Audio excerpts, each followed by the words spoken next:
27 e 28, que diz assim a palavra do Senhor. Tema de hoje: a falta de discernimento do povo. A falta de discernimento do povo. Evangelho de Marcos, capítulo 8, versículo 27 e 28, que diz bem assim: Jesus e os seus discípulos, dirigindo-se para os povoados nas proximidades de Cesareia de Filipe. No caminho, ele lhes perguntou: quem o povo diz que eu sou? Eles responderam: alguns dizem que és João Batista, outros Elias, e ainda outros um dos profetas. Meus queridos irmãos, quando nós olhamos para a palavra do Senhor aqui no Evangelho de Marcos, algo nos chama a atenção. Capítulo 8, versículo 27 e 28, acompanhando na Bíblia, nós vemos aqui um texto em espécie de dobradiça. Dobradiça, pastor, como? Até aqui Jesus ele tinha seus discípulos, ele tinha mostrado para os seus discípulos a convicção de quem ele é, e agora caminhará resolutamente para Jerusalém para dar a sua vida em resgate do seu povo. Até aqui nós vemos Jesus, ele se apresentando como o Messias, mas agora ele pergunta para os discípulos: quem eu sou? Jesus faz a mais importante pergunta. Capítulo 8, versículo 27, ele pergunta: quem eu sou? Jesus pergunta para os discípulos: quem é Jesus? Quando nós olhamos para esta pergunta, eu vejo Jesus olhando para os discípulos e pergunta: qual é a sua identidade? O que vocês acham que eu sou? Quais são os atributos da obra de Jesus? Jesus pergunta para os discípulos, e dependendo da resposta que os discípulos dariam a Jesus ele entenderia qual seria a visão que eles tinham da pessoa dele. Hoje, se Jesus perguntasse, muitas pessoas ainda não entenderiam, muitas pessoas ainda não saberiam responder: quem é Jesus? Qual é os atributos de Jesus? Pastor, quando eu olho Jesus, ele fazendo essa pergunta para os discípulos, eu vejo um povo confuso acerca da pessoa mais importante do mundo. Eu vejo um povo caminhando, eu vejo um povo acompanhando, eu vejo um povo observando, eu vejo um povo admirando, sendo abençoado, mas eu vejo um povo com uma visão confusa da pessoa de Jesus.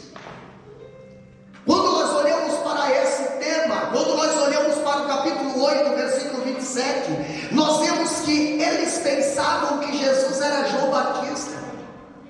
Quando nós olhamos para esse versículo, nós vemos que eles pensavam que Jesus era Elias, que havia ressuscitado. Eles comparavam Jesus apenas como um grande homem ou como um grande profeta. Quem sabe compararam Jesus como mais um daqueles que passaram. Vai vir, vai passar e vai ficar só na lembrança. Quem o povo pensa, e eles não discerniram que ele era o próprio Filho de Deus.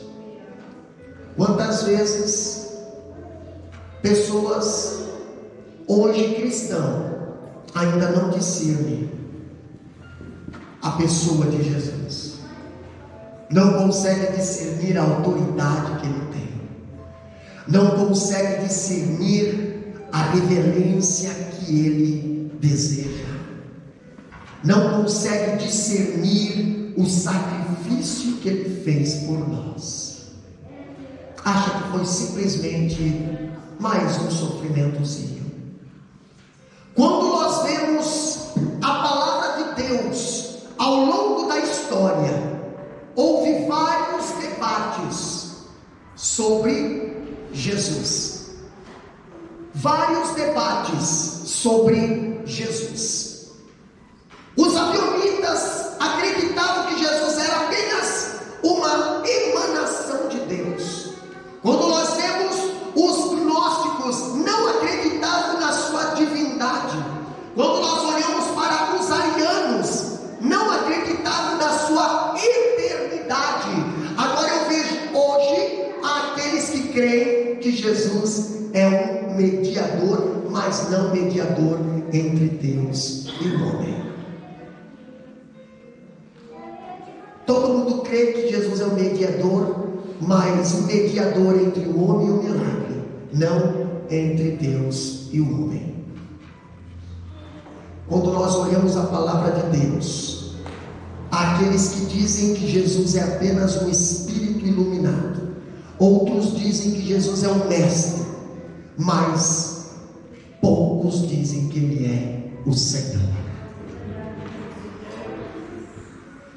Muitos dizem que ele é o homem dos milagres, muitos dizem que ele é o Senhor, aquele que ele veio ao mundo sim, mas poucos reconhecem o seu sacrifício. E há aqueles ainda que escarnecem de Jesus e colocam-no apenas como um homem mortal que se cansou com Maria Madalena, ou se casou com Maria Madalena, teve filhos, como ensina o livro do Código da Vinci. Um homem que casou com Maria Madalena e teve filhos. Assim eles pensam do nosso Jesus. Agora Jesus pergunta no versículo 28, mas o povo ainda não conseguia responder para Jesus quem ele era. A multidão tinha opiniões acerca de Jesus e não convicções. Opinião é uma coisa, convicção é outra. Opinião é o que você acha, convicção é o que você tem certeza, mas só tem certeza quem conhece Jesus Só tem certeza quem conhece Jesus de intimidade. Só tem certeza quem conhece Jesus pessoalmente. Aqueles que nunca tiveram experiência com Jesus, eles sempre dizem: eu acho. Pastor, para a multidão Jesus era João Batista, para a multidão Jesus era Elias ou algum dos profetas. E eles criam que Jesus era um grande mensageiro de Deus que havia ressuscitado dentre os mortos. Eles criam. No capítulo 9, versículo 19, a Bíblia diz bem assim, ali de Lucas, que eles criam que ele era um mensageiro de Deus que havia ressuscitado dentre os mortos. Eles criam, sim. Lucas capítulo 9, versículo 19. O que diz lá? Olha só. E respondendo eles disseram: João Batista, outros, Elias e outros, que um dos antigos profetas ressuscitou. Sim, eles diziam que Jesus era um grande mensageiro de Deus que havia ressuscitado dentro dos mortos. mensageiro de Deus que havia ressuscitado. Quem, pastor? Ou é Elias, ou é João Batista. Havia uma profecia que haveria um que haveria vir no espírito de Elias, autoridade. E agora eles estavam com aquela promessa, com aquela profecia, mas eles não enxergavam quem estava ali. Eles não conseguiam ver o versículo 1, capítulo 1, versículo 14 de João, aonde diz: e o verbo se fez carne e habitou no meio deles, no meio do povo. O verbo se fez carne. O que ele quer dizer, pastor? Ali quer dizer que a Maria, ela foi concebida do Espírito Santo, e ali nasceu um filho, e esse filho ele cresceria, e ele moreria pela nação aonde lá Deus tinha falado para Abraão: de ti será bendita todas as nações da terra. Mas Deus ainda falou antes para Adão: a tua semente nascerá um que pisará a cabeça da serpente. Mas eles não enxergaram isso. Pastor, quando nós olhamos a palavra de Deus, o povo tinha uma visão distorcida de Jesus, pois havia apenas como um grande mensageiro de Deus, e não como o próprio Deus encarnado. Eles olhavam para Jesus: é um mensageiro de Deus, está falando de Deus, é um mensageiro de Deus, está falando de Deus, mas ele não é Deus. Está falando de Deus, mas ele não é Deus. E ai dele dizer se ele é Deus, porque é blasfêmia dizer, porque a Torá diz que só há um Deus. Nós só podemos adorar um Deus, somente um Deus. Então não pode haver outro Deus. Mas a própria Bíblia diz: o Jesus falou que ele estava no princípio com o Pai. Fizemos o homem à sua imagem e semelhança, mas o povo não conseguia ver a presença, a glória do próprio Deus na face do Filho. E o próprio Jesus dizia: quem não recebe a mim, não recebe o Pai. Quem despreza a mim, está desprezando o Pai. E Jesus agora pergunta para os discípulos: quem é Jesus? Quem sabe já andou um ano, já andou 2 anos, os discípulos já estavam ali acostumados vendo o milagre. Quem sabe os discípulos já tinham visto ali multiplicação de peixe, multiplicação de pão, mas ainda eles não conheciam intimamente Jesus. Qual é a diferença, pastor? A diferença é que quando você conhece intimamente Jesus, você tem outra visão. Quando você conhece intimamente Jesus, você não anda com a multidão anda com você. Por que você é diferenciado da multidão, pastor? Porque você não segue a multidão, você segue a Cristo. E quem segue a Cristo não vai dar ouvido para a multidão. Quem segue a Cristo não segue o fluxo. Quem segue a Cristo não anda na vereda do ímpio. Quem segue a Cristo muitas das vezes sofre.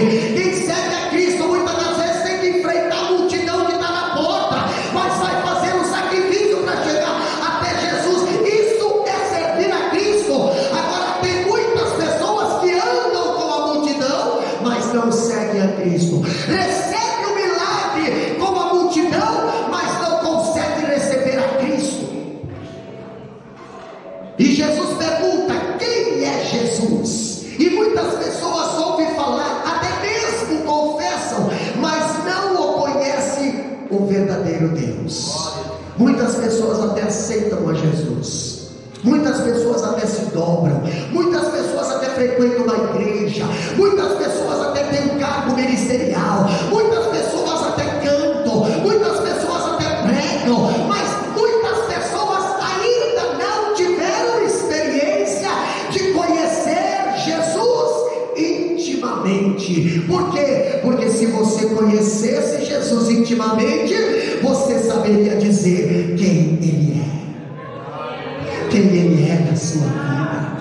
Se você conhece Jesus intimamente, a hora que Jesus vai perguntar para você quem eu sou, você vai dizer: ah, você é glorioso, você é poderoso, você é maravilhoso, você é o pão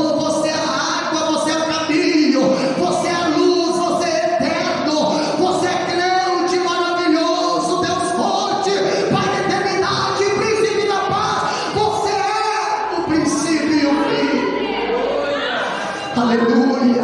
Mas quem não conhece, não tem como falar, não sabe falar. Se você não souber com clareza quem é Jesus, você estará perdido na questão mais importante da vida. A vida, a morte, a ressurreição de Cristo, bem como sua obra expiatória, não são assuntos laterais, mas a própria essência do cristianismo. Então, se você não conhece Cristo, você não conhece o poder da vida. Você não conhece a autoridade de Cristo. Você não conhece a essência da palavra. Você não conhece a autoridade que Ele tem sobre os enfermos, sobre os demônios, a autoridade que Ele tem sobre o mar, a autoridade que Ele tem sobre o vento, a autoridade que Ele tem sobre a tua enfermidade, a autoridade que Ele tem sobre aquele problema, a autoridade que Ele tem para resolver as causas impossíveis. Mas por que eu não consigo? Porque você não conhece. Porque se conhecesse, você saberia. Quando nós olhamos a palavra do Senhor, nós vemos que o cristianismo é muito mais do que um conjunto de doutrina. Ela é pessoa, ela é uma pessoa. Quando nós olhamos para a palavra, lemos a palavra, nós estamos tendo comunhão com a própria pessoa de Cristo. Por quê, pastor? Porque João capítulo 1, versículo 1 diz: no princípio era o verbo, e o verbo estava com Deus, e o verbo era Deus. E no versículo 14 diz: o verbo se encarnou e se fez carne e habitou no meio de nós. E quando nós vemos agora, Ele morreu, ressuscitou, foi para o céu, e agora Ele viu o Consolador para que está junto conosco todos os dias, até a consumação. Pastor, quando temos comunhão com a palavra, nós temos comunhão com o próprio Cristo. Quando nós desprezamos a palavra, estamos desprezando o próprio Cristo. É por isso que Jesus pergunta: me conheces? Me conheces? Quantas pessoas hoje, nessa geração, não sei como é que eu posso dizer, geração, não sei, mas é uma geração tão analfabeta de Bíblia, que consegue confundir Jesus com Genésio, ainda diz que tem experiência com Deus. Como é que você pode ter experiência com Deus se você não conhece como Ele fala, se você não conhece como Ele age, se você não conhece como é que Ele fala, como é que Ele quer ser adorado? A Bíblia diz: o meu povo era por falta de... E agora o Jesus pergunta: quem é Jesus? Se fosse responder hoje, perguntar para essa igreja querida, igreja cheia do Espírito Santo, você responderia: Jesus é o centro, Jesus é o eixo, Jesus é o cabeça, Jesus é a vida, Jesus é a minha salvação, Jesus é a paz, Jesus é a glória, Jesus é a porta para o céu, Jesus é o caminho, Jesus não era, Jesus não vai ser, Ele é, porque a palavra de Deus diz, Ele é, pastor, mas só fala isso quem conhece Ele pessoalmente. Agora eu vejo, pastor, eu vejo aqui que Ele é a fonte, aonde procede todas as bênçãos. Quer ser abençoado? Procura Jesus. Quer ser abençoado? Procura Jesus.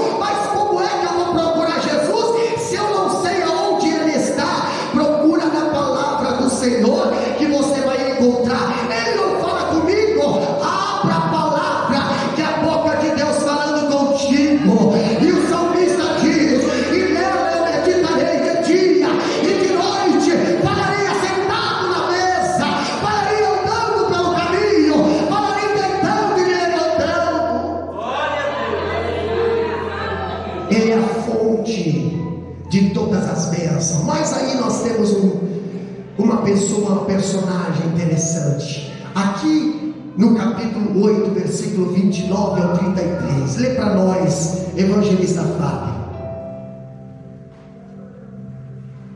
E ele lhes disse: Mas vós quem dizeis que eu sou?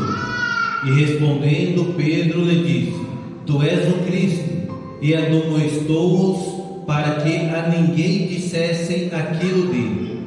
E começou a ensinar-lhes que importa que o Filho do Homem padecesse muito, e que fosse rejeitado pelos anciãos, e pelos príncipes dos sacerdotes, e pelos escribas, e fosse morto, mas que, depois de 3 dias, ressuscitaria. E dizia abertamente estas palavras. E Pedro o tomou à parte e começou a repreendê-lo. Mas ele, virando-se e olhando para os seus discípulos, repreendeu a Pedro, dizendo: Retira-te de diante de mim, Satanás, porque não compreende as coisas que são de Deus, mas as que são dos homens. Olha só que interessante, meus queridos irmãos, o discernimento e o deslize de Pedro. Pastor, quem era Pedro? Pedro era um discípulo de Jesus. Pedro tinha coragem, tinha iniciativa, mas muitas das vezes ele era precipitado. Agora eu vejo Pedro ali respondendo diante de todos os discípulos. Pedro responde no versículo 29, quando Jesus pergunta: Mas vós quem dizeis que eu sou?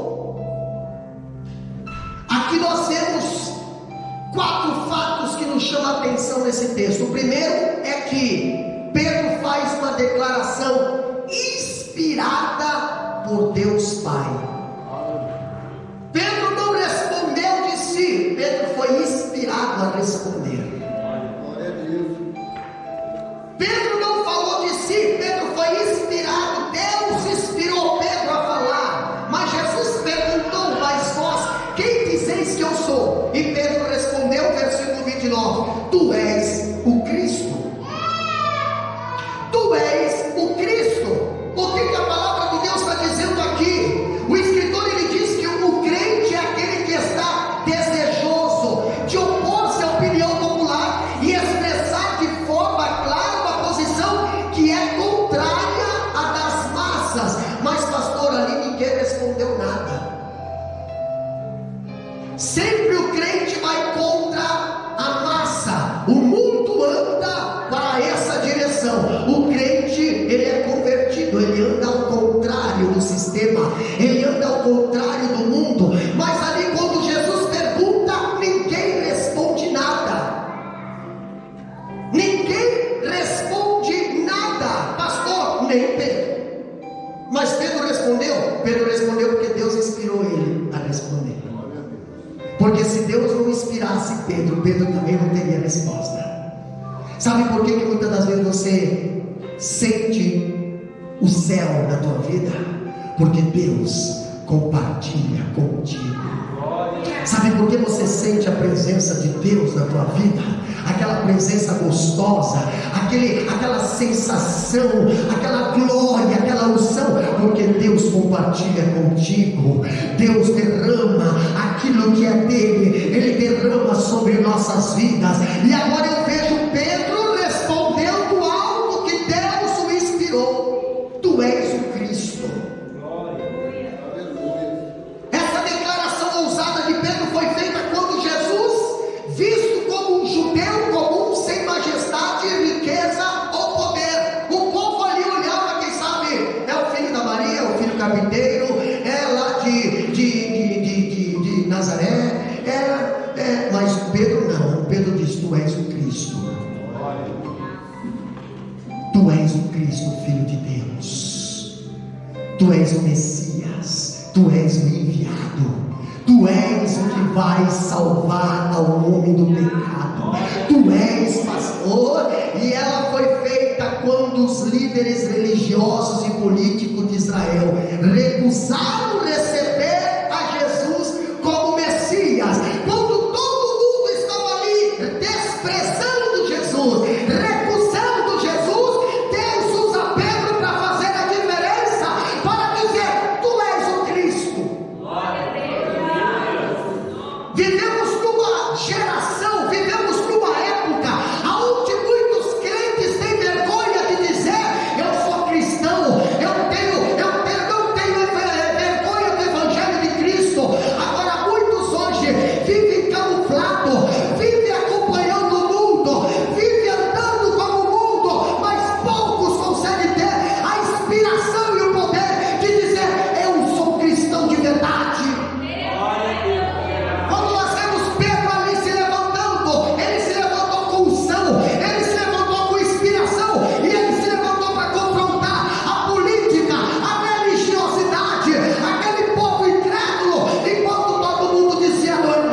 fariseus. Não, pastor, sabe por quê? Porque Pedro tinha a inspiração do céu. Hoje nós vivemos uma época, principalmente na nossa nação brasileira, nós vivemos uma época em que não sabemos o que vai acontecer no dia de amanhã. Não sabemos se o povo vai poder, mês que vem, voltar a cultuar do jeito que estão cultuando hoje, voltar a adorar do jeito que estão adorando hoje, voltar a pregar pelas redes sociais como estamos pregando hoje. Por quê, pastor? Porque hoje nós temos uma grande multidão que está religiosamente política, mas poucos têm a coragem de dizer: tu és o Cristo, tu és o Cristo, tu és o Cristo, como Pedro falou. Quando nós vemos aqui, na verdade, o cristianismo não é popular. O cristianismo aqui, teremos que confessar a Cristo, mesmo tendo a opinião da maioria contra nós. Pastor, mas se eu me identificar como cristão, eu vou perder minhas amizades. Perca as amizades, mas não perca a salvação. Aliás, através da tua vida diferente, ganhe as tuas amizades e não seja ganha pelas amizades mundanas. Através da tua vida, que deveria ser diferente, deve ser diferente. A Bíblia diz que o cristão, ele não anda no conselho do ímpio, nem como ímpio, não fala como ímpio, não anda no caminho e nem no conselho do ímpio. Esse é o homem que teme a Deus. O Salmo 1:1. No começo do culto nós estávamos conversando aqui, eu com os obreiros, e alguém estava falando ali: olha, pastor, e nós chegamos no Salmo capítulo 15, e ali o salmista pergunta: Senhor, quem entrará no teu santuário? Quem subirá ao teu santo monte? E o próprio salmista ali recebe a resposta de Deus. Segura, porque a resposta de Deus não vem da maneira que você quer ouvir. A resposta de Deus não vem como uma areia macia. Não, a resposta de Deus vem exata. Aquele que tem as mãos limpas,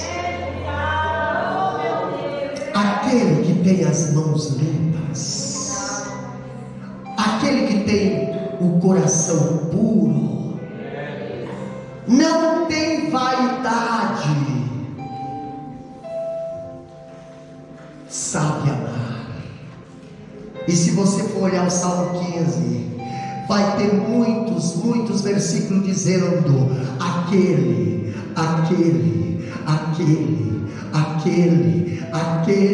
Mas Senhor, quem são aqueles? Aqueles que vão entrar no santo do santo, no santuário, na presença do Senhor. Não são como qualquer um, não. A Bíblia diz que são aqueles. Pastor, quem é aqueles? São aqueles que habitam no esconderijo do Altíssimo, aqueles que estão debaixo da sombra do Onipotente, aqueles que descansam, mas estão no Santo dos Santos, aqueles que procuram descanso na presença do Senhor. Esses são aqueles. Quem são aqueles? Quando eu olho a palavra do Senhor, eu vejo que a palavra de Deus aqui diz que sem a obra de Deus em nós, não podemos compreender nem confessar a Jesus como Messias. Pastor, quando nós olhamos aqui, Jesus, ele faz uma declaração acerca do propósito de sua vinda ao mundo. Até ali todo mundo pensava: Jesus é o fazedor de milagre, Jesus é o filho do carpinteiro. No capítulo 8, versículo 31 e 32, nós vemos que depois que os discípulos tiveram os olhos da alma aberta e receberam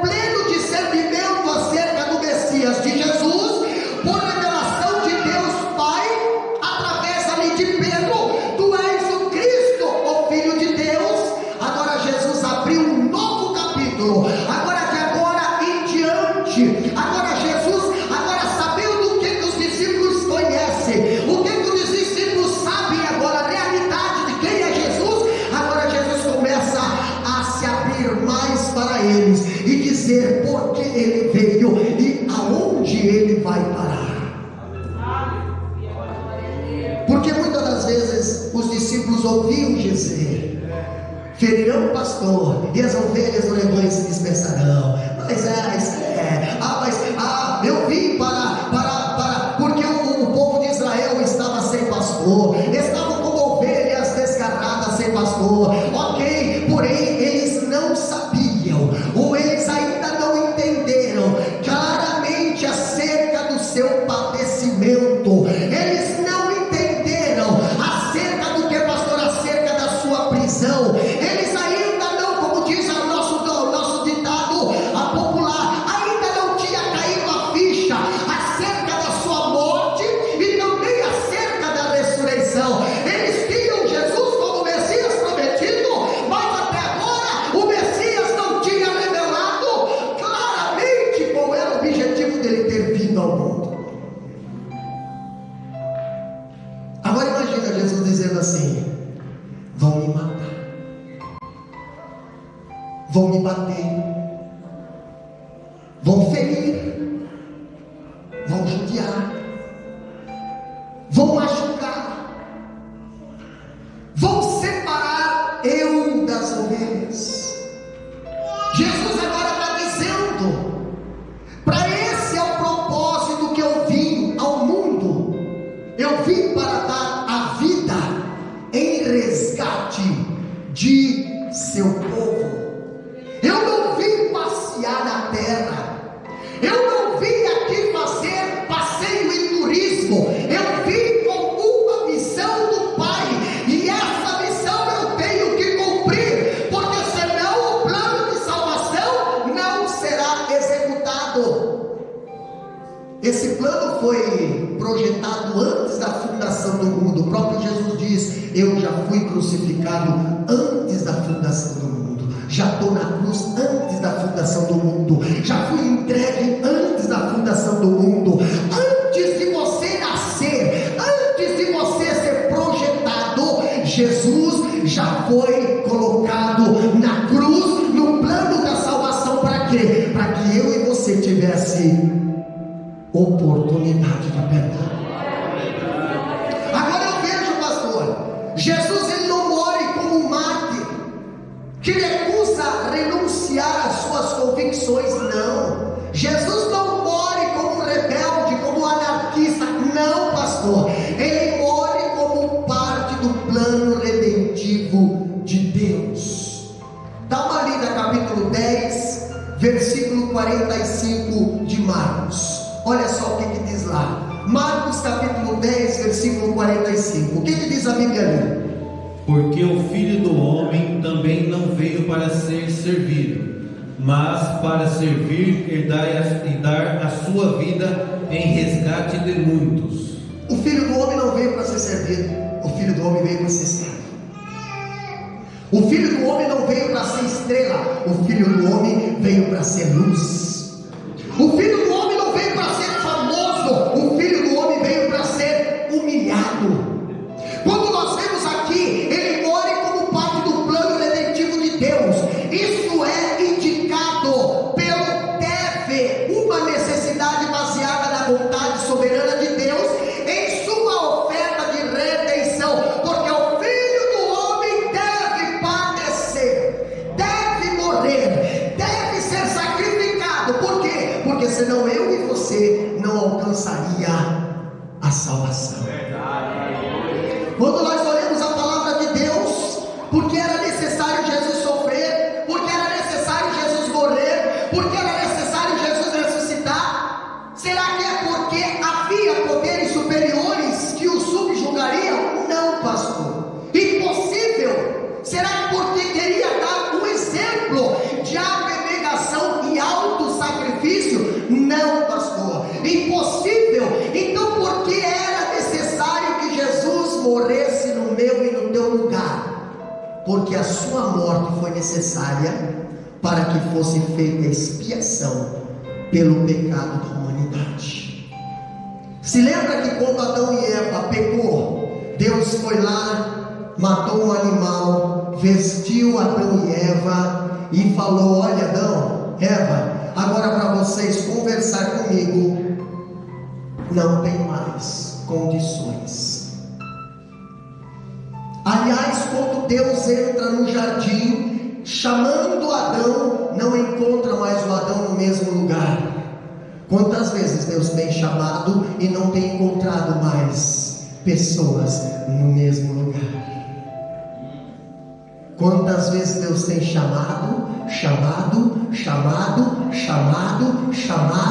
e você talvez está que nem um sacerdote ali, já não consegue mais ouvir a voz de Deus. Para ti o culto é uma fadiga, para ti a oração é uma fadiga, para ti as coisas de Deus é uma fadiga, e você anda uma vida triste, amargurada, você anda uma vida infeliz e acha que tudo está errado. Não, Senhor, quem está errado é você. Por quê? Porque você perdeu a sensibilidade de ouvir a voz de Deus. Aí Deus levanta Samuel, coloca lá dentro e fala para Samuel, e Samuel vai lá e diz para Eli, porque Eli não conseguia mais ouvir a voz de Deus. Pastor, quando eu olho aqui, eu vejo que Adão e Eva não tinham mais intimidade com Deus, não tinha mais relacionamento com Deus, não tinha. Agora eles foram expulsos da presença do Senhor, mas Deus deu ali uma oportunidade. Se eles quisessem falar com Deus, tinha que haver derramamento de sangue. Derramamento de sangue, pastor. Então, se Adão e Eva, seus filhos, quisessem conversar com Deus e quisessem que Deus o ouvisse, tinha que sacrificar. Aí hoje nós vemos pessoas que querem falar com Deus, mas não tem nada para oferecer no altar. Nós vemos pessoas que querem alguma coisa de Deus, mas não querem oferecer nada para Deus no altar. E eu não estou falando de qualquer coisa, eu estou falando de cordeiro sem defeito. Eu estou falando de sacrifício perfeito. Eu estou falando de um sacrifício digno de aceitação. Eu não estou falando do sacrifício de Abel, porque o sacrifício de Abel Deus aceitou. Eu estou falando do culto apresentado pelo Caim.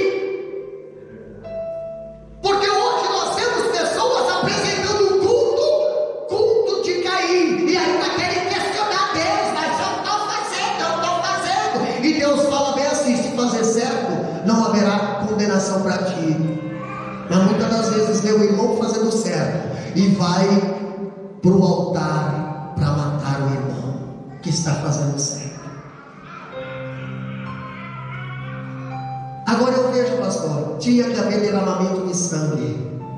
Tinha que haver derramamento de sangue. Mas esse derramamento de sangue, pastor, o que acontecia? Esse derramamento de sangue apenas cobria o pecado do homem, mas não tirava o pecado.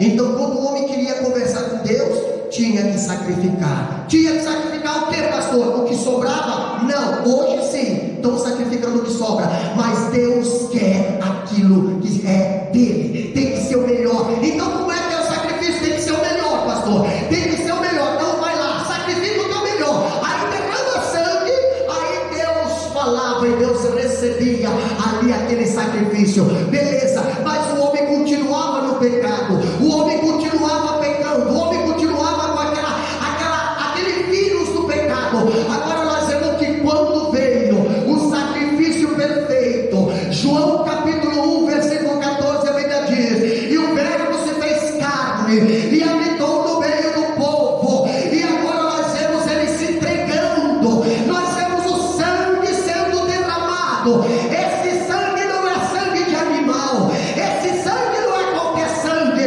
O sangue de Jesus nos purifica de todo o pecado. Isso quer dizer o quê? Tirou o pecado do homem. Mas alguém pegou esse pecado, alguém pegou esse pecado que era meu e de você. Quem pegou, pastor? E tomou sobre si as nossas pisaduras, e sobre as suas pisaduras fomos sarados. Ele se fez maldito para nos transformar em bendito. Ele se fez culpado para nos dar a inocência. Ele se apresentou na cruz para tirar Barrabás, para tirar eu e você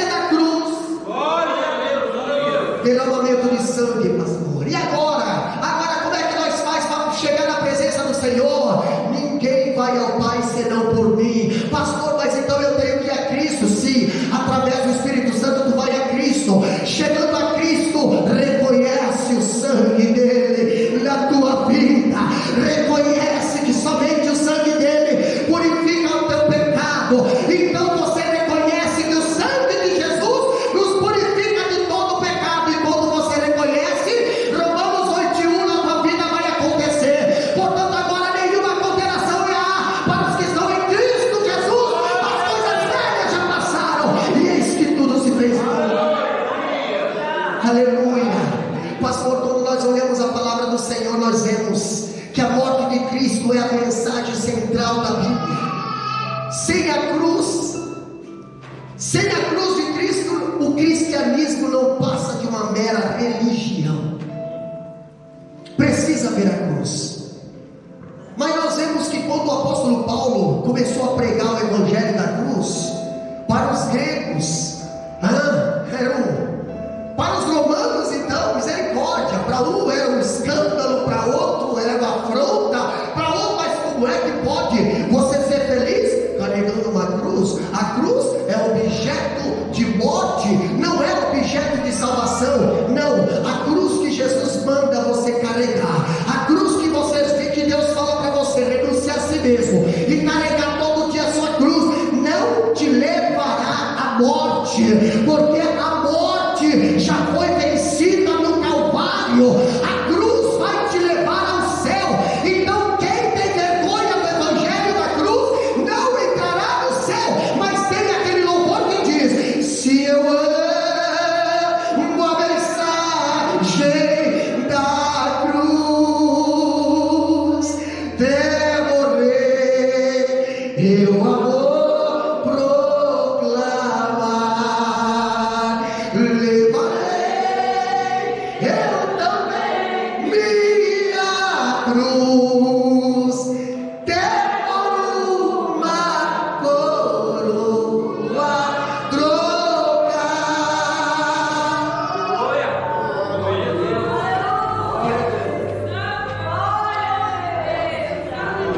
Quer uma coroa? Não abandona a tua cruz. Ah, pastor, mas carregar a cruz aqui nessa terra, né?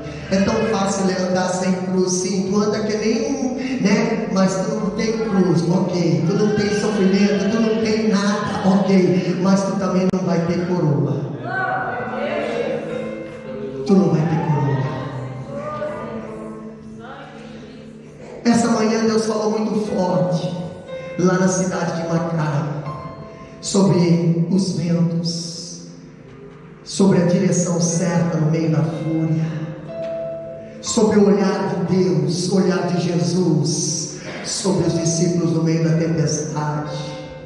E nessa noite não é diferente. Para você conquistar a tua coroa, você precisa carregar a tua cruz. Eu vejo o apóstolo Paulo aconselhando Timóteo dentro da cadeia, e hoje nós vemos pessoas não chegando nem a isso, já estão ali sendo motivo de escândalo, motivo de murmuração, mas não são ali exemplo como Paulo. Paulo dizia: sede meus imitadores. Pode vir para a cadeia que você não vai ter problema não. Enfrenta o sofrimento por amor a Cristo. Paulo aconselhando Timóteo: guarda e veja de quem tu aprendeu, conserva e guarda a sã doutrina. Glória a Deus. De dentro da cadeia, o apóstolo Paulo, 2 Timóteo capítulo 4, ele está aconselhando Timóteo, ele está incentivando Timóteo, ele está motivando Timóteo. Pastor, aí eu pergunto para você: você consegue motivar alguém de dentro da cadeia? Você consegue motivar alguém no olho do furacão? Você consegue motivar alguém dentro da fornalha? Você consegue motivar alguém dentro da cova dos leões? Consegue. É difícil. Você consegue motivar alguém com espinho na carne? Você consegue? Porque o apóstolo Paulo pediu para Deus tirar o espinho, e Deus falou: não vou tirar o espinho. Não vou tirar o espinho, porque se eu tirar o espinho, tu pode se ensoberbecer, e eu não quero que tu se ensoberbece, porque eu quero sempre estar te honrando, eu quero sempre estar ali te abençoando, e não dá para abençoar pessoas exaltadas. Foi lido aqui no começo do mundo. Não dá para abençoar pessoa orgulhosa, não dá para abençoar pessoa metida, pessoa vaidosa, não dá. Eu só consigo abençoar quem se humilha, eu só consigo levantar quem desce, eu só consigo abençoar aqueles que se prostram. Paulo, o espinho te mantém prostrado. Aí Deus fala para Paulo bem assim: a minha graça te basta. A minha graça te basta, pastor.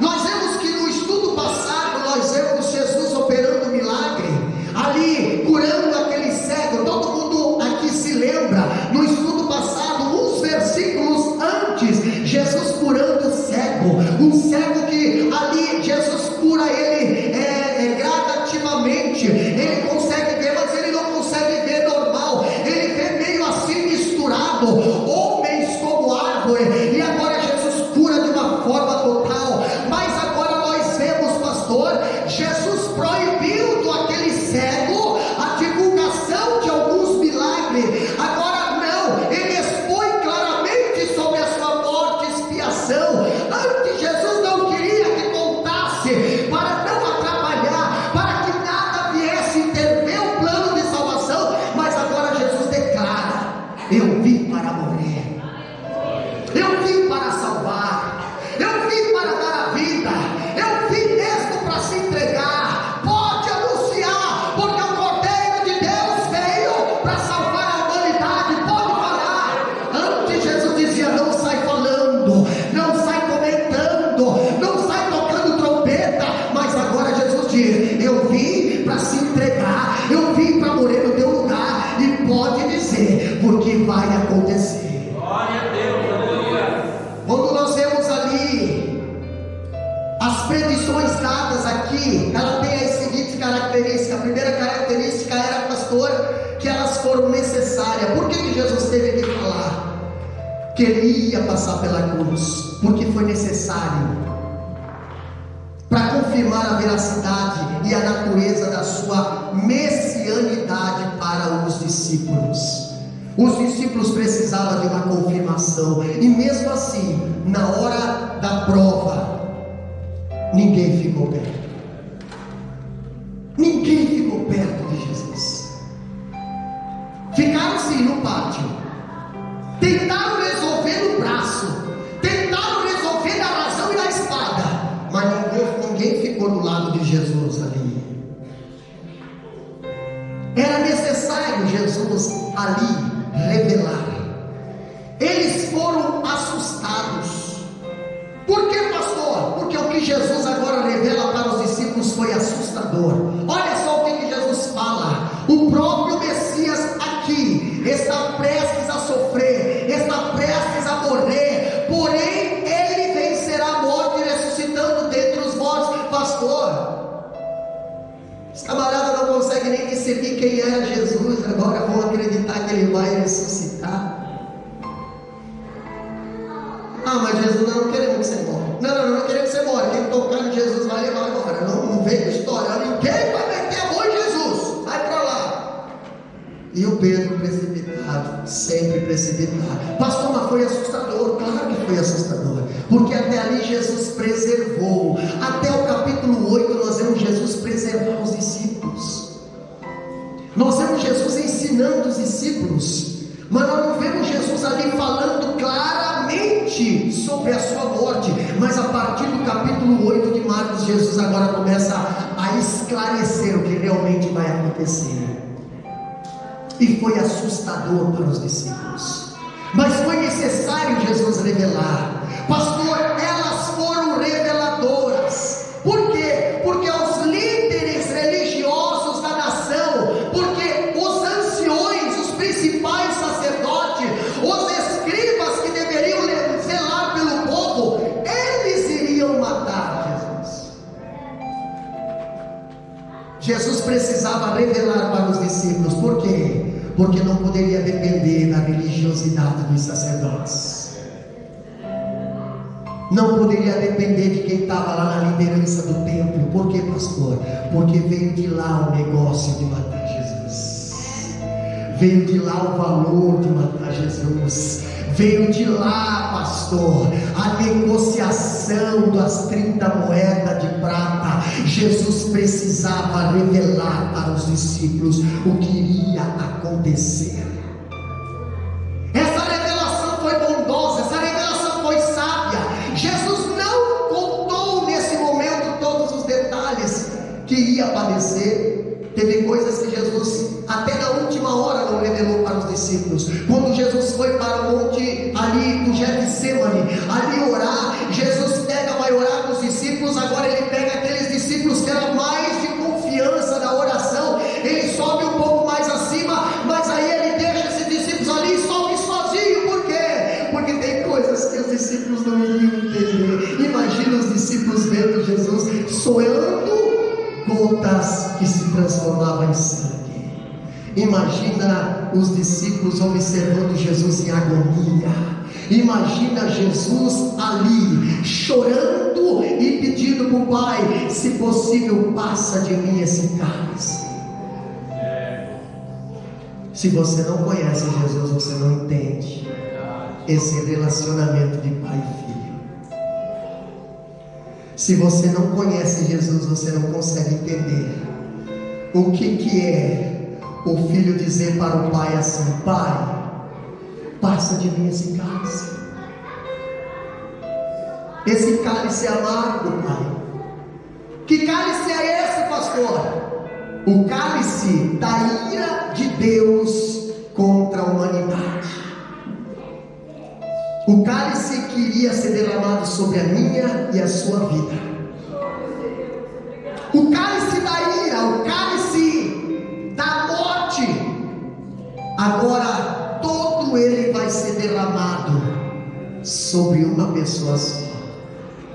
Não, você não está entendendo. Essa pessoa não tinha culpa nenhuma, essa pessoa não tinha pecado, essa pessoa não tinha desobedecido, essa pessoa, ela tinha um relacionamento com o Pai. Pastor, tu sabe o que é ter um relacionamento? E agora o pecado afastar essa pessoa do Pai, a ponto do Pai virar as costas para ele, e o filho dizer: Pai, por que me abandonaste? Pai, por que me abandonaste? Muitas coisas Jesus revelou para os discípulos com sabedoria. Elas foram claras na revelação. Jesus ali, até então, só tinha falado de forma velada acerca do seu sofrimento, mas agora ele fala abertamente. Lê o versículo 20. Capítulo 2 de Marcos, versículo 20. Olha o que diz lá. Capítulo 2 de Marcos, versículo 20. Olha o que a Bíblia diz ali.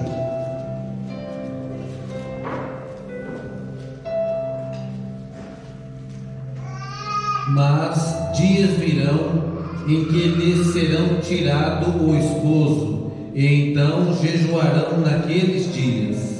Dias virão em que se lhe tirarão o esposo. E eles pensavam: não vai acontecer logo. A mesma coisa Jesus fala à igreja hoje: dias virão em que não suportarão a sã doutrina, amontoarão para si doutores que falarão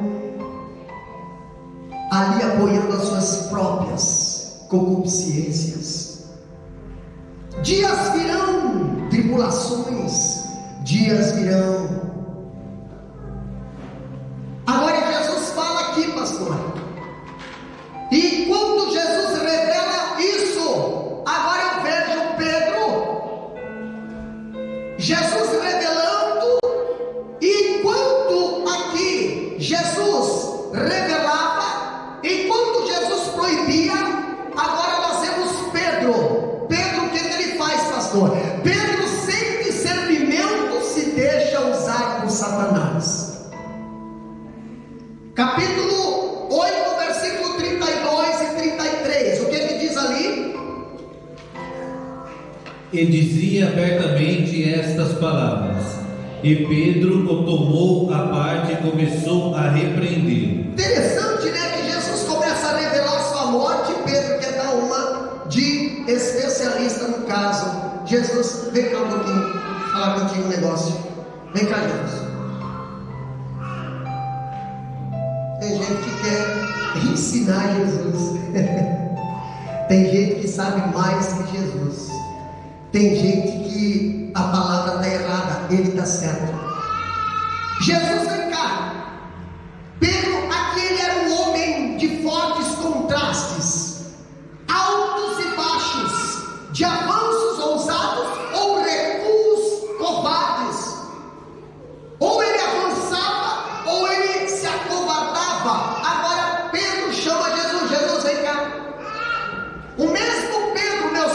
irmãos, o mesmo Pedro que acabara de confessar que Jesus é o Cristo, por revelação, o mesmo Pedro que acabara de confessar que Jesus é o Filho de Deus, agora ele abre a boca por indução de Satanás.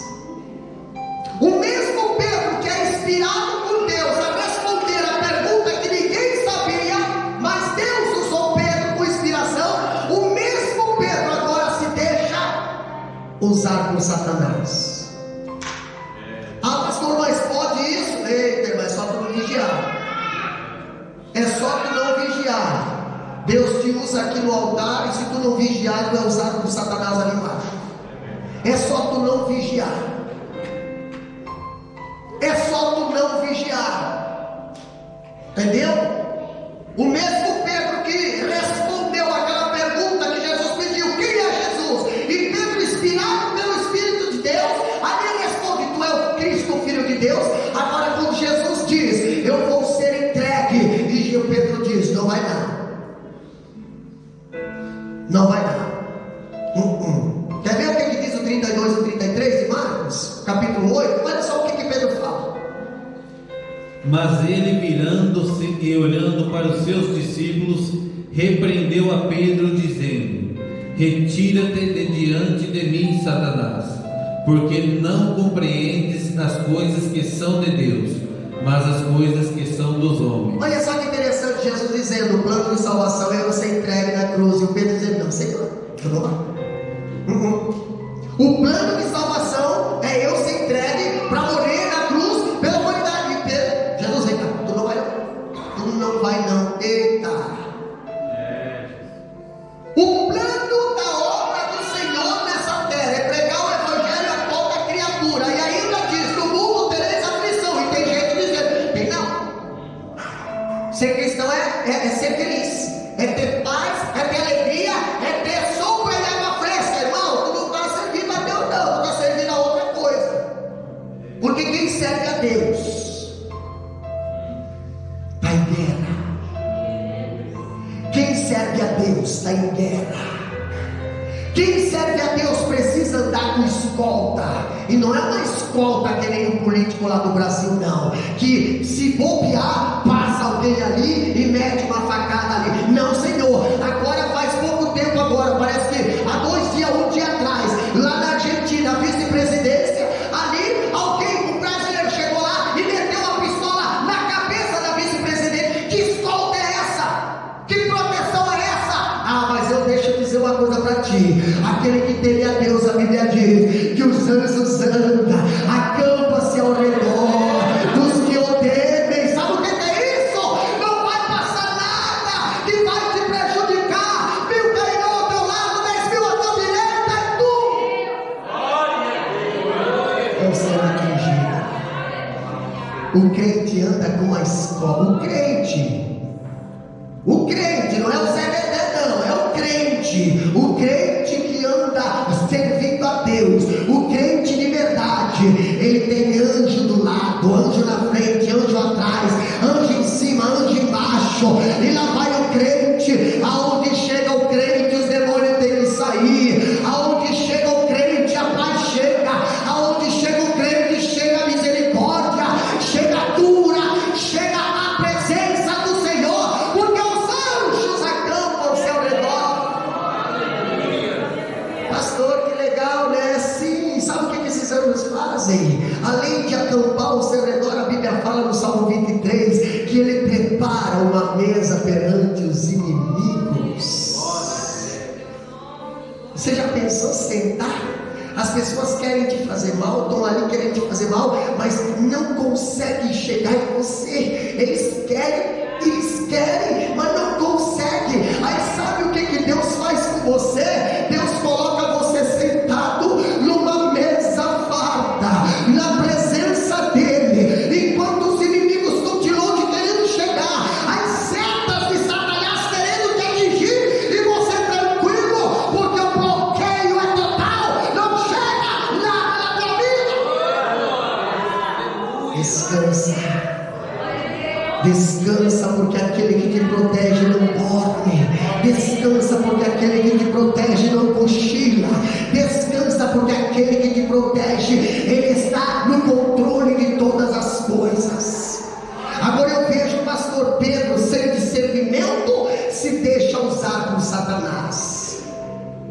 Pedro tornou-se uma pedra de tropeço para Jesus, tentando afastá-lo da cruz. Pastor, era necessário Jesus ir à cruz, e Pedro disse: tu não vai à cruz.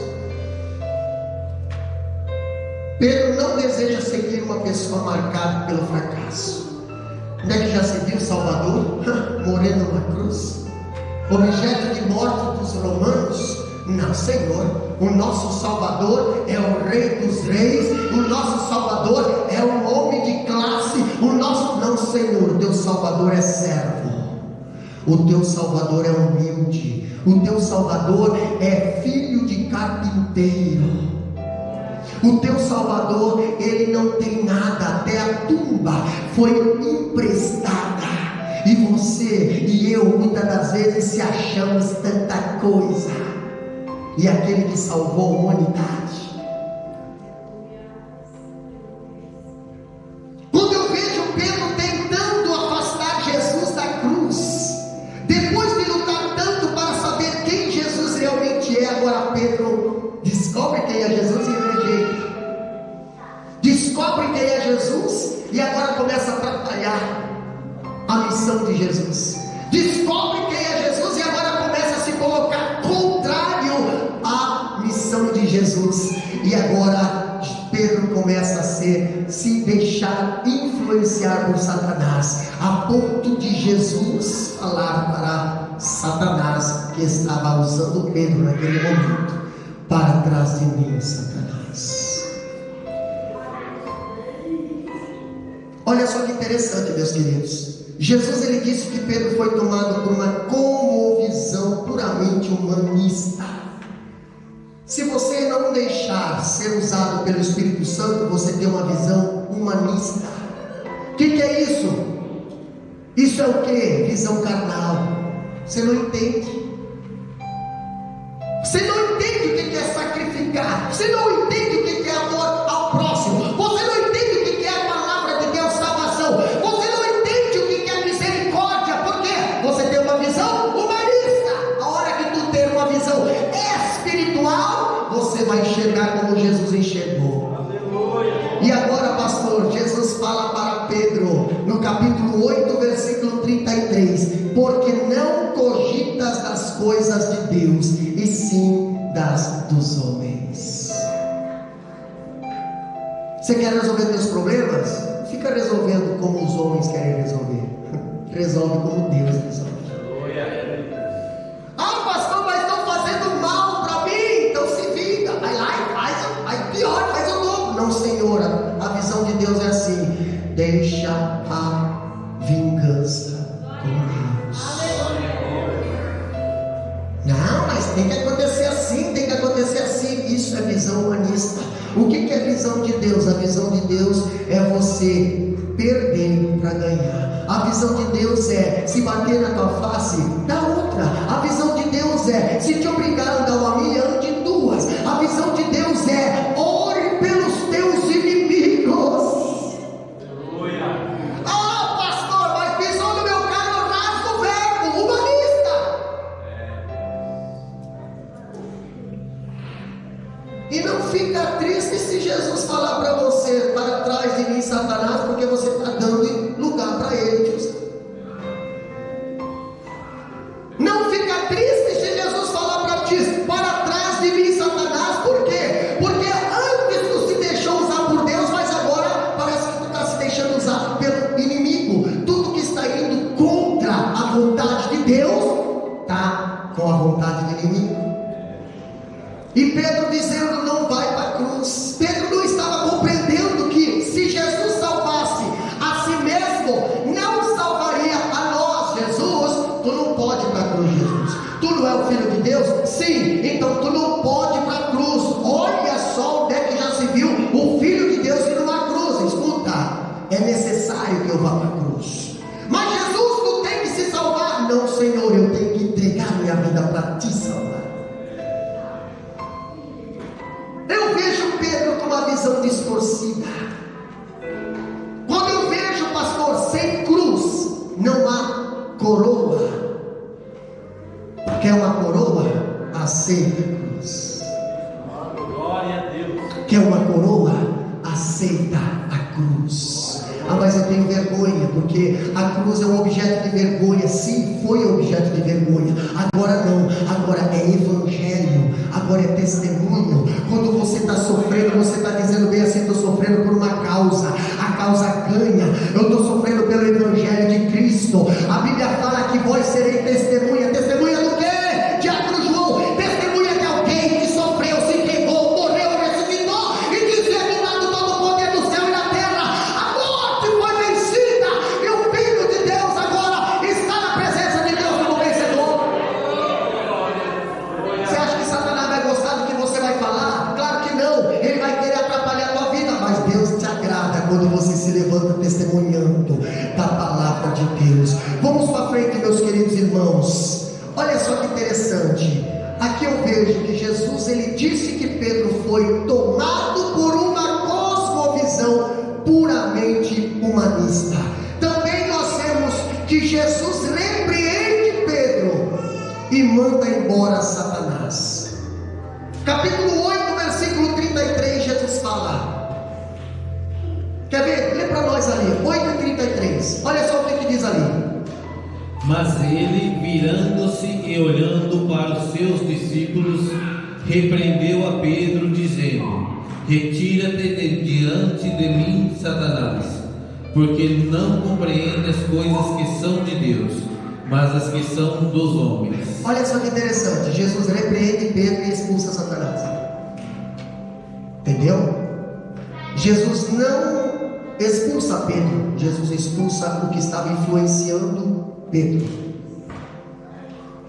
Agora, se Jesus estivesse nos dias de hoje e falasse nos dias de hoje, para Pedro dos dias de hoje, quantas pessoas ficariam ainda seguindo Jesus?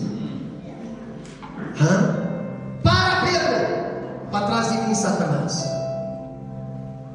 Quantas pessoas?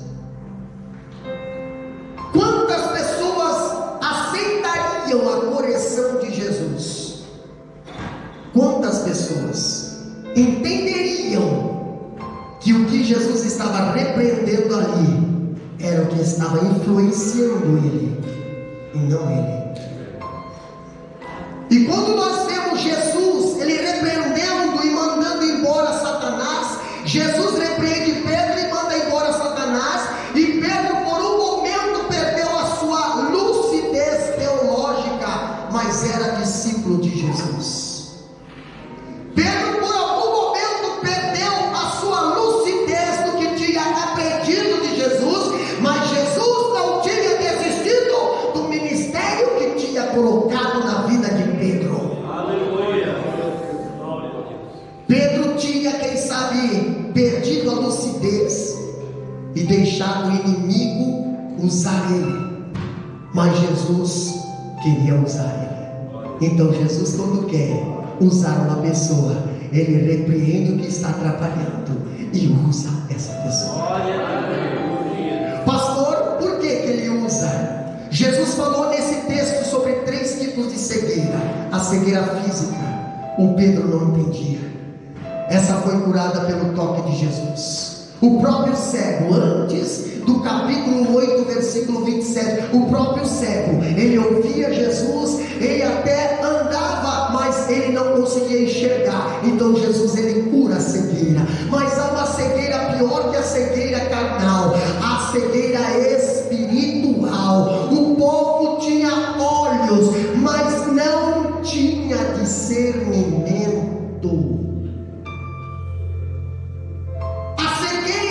Espiritual é a que mais tem levado pessoas hoje a pecar. Por quê, pastor? As pessoas têm olhos, mas não conseguem enxergar. E o próprio Deus fala lá para uma das igrejas lá da Ásia: aconselho-te a comprar de mim colírio para os teus olhos, para que enxergues. Enxergues. Eles viam as obras de Jesus, ouviam os ensinos de Jesus, mas não discerniam a natureza da sua pessoa, nem da sua obra redentora. viam, mas não compreendiam. Viam Jesus ressuscitar Lázaro, mas não compreendiam. Viam Jesus expulsar demônios, mas não compreendiam. Viam Jesus levantar leprosos, mas não compreendiam. Viam Jesus muitas das vezes expulsar ali demônios, mas não compreendiam. Por quê? Por causa da cegueira espiritual. E essa cegueira só pode ser curada pela proclamação da palavra e a ação eficaz do Espírito Santo. Aleluia. Quer enxergar? Aqui está. Isso aqui não é óculos não. Isso aqui é visão. Isso aqui não é ofuscamento não. Isso aqui é claridade. A cegueira sugestionada. Que cegueira é essa, pastor? Além da cegueira física, que é a cegueira natural, todo mundo está com problema. Quem não está vai chegar uma hora a ter. Nós envelhecemos, nossas vistas, entendeu? Por causa da claridade, por causa das luzes do trabalho, por causa, vai uma hora, é bíblico. Eclesiastes capítulo 12 diz: antes que as janelas comecem a se fechar. Entendeu? Bem-aventurado é aqueles que chegam à velhice sem precisar usar essa muleta aqui, mas é raro. Agora eu vejo a cegueira sugestionada. Que cegueira é essa, pastor? Essa é interessante. Pedro, que já era um discípulo e que já tivera sua mente iluminada pela verdade, agora nós vemos, perdeu ali, por um momento se deixou seduzir por Satanás e perdeu o discernimento, perdeu a essência, perdeu a veracidade do cristianismo, a salvação por meio da morte e ressurreição de Cristo. Perdeu, tinha, mas perdeu. Perdeu, pastor. E hoje nós vivemos uma geração que tinha, mas alguns perderam. Enxergava pecado, mas hoje não consegue enxergar. Entendeu? Enxergava a santidade, hoje não consegue enxergar. Enxergava a presença de Deus e hoje parece que eu não sei se isso aí é verdade, não sei se isso aí não é, sei lá.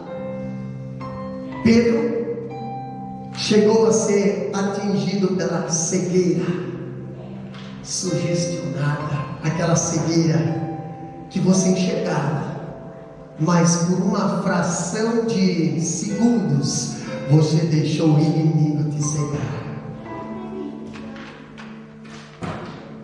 Se tu és filho de Deus, transforma essas pedras em pão. Se tu és filho de Deus, lança-te daqui abaixo. Se tu és filho de Deus, então ainda tudo isso tu pode receber se tu és filho de Deus. Mas é assim que Deus falou? Não, Deus não quer que você saiba como Ele. Se tu és filho de Deus, por que isso? E muitas das vezes esse pontinho de interrogação te leva a cegar,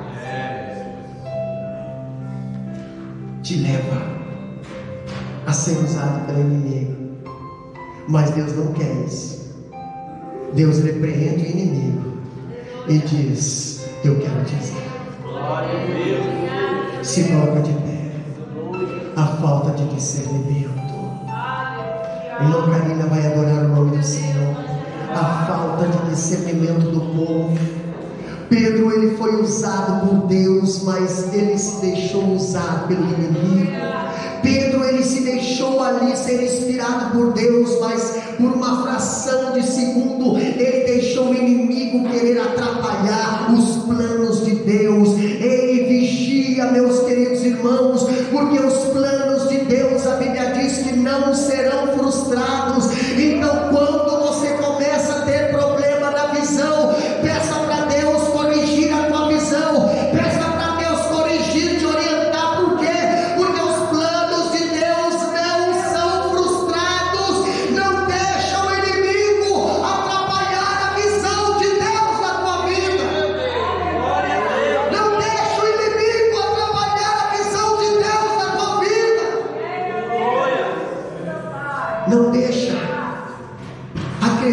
Acredite no plano da salvação. Acredite na palavra do Senhor. Acredite no que o Senhor falou. Acredite no que o Senhor prometeu. Acredite. Não duvida, pastor, mas será? Não duvida. Se Ele falou, acredite. Se Ele falou, acredite. Mas pastor, é impossível. Ele é Deus do impossível. Mas pastor, não vai acontecer. Ele é Deus que faz acontecer. Mas pastor, é cruz. Leva a cruz que você vai trocar por uma coroa. Mas não troca a tua cruz por nada dessa terra. Aleluia. Espírito Santo de Deus, eu quero orar pela tua vida.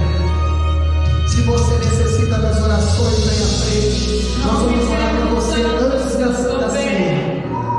Deus quer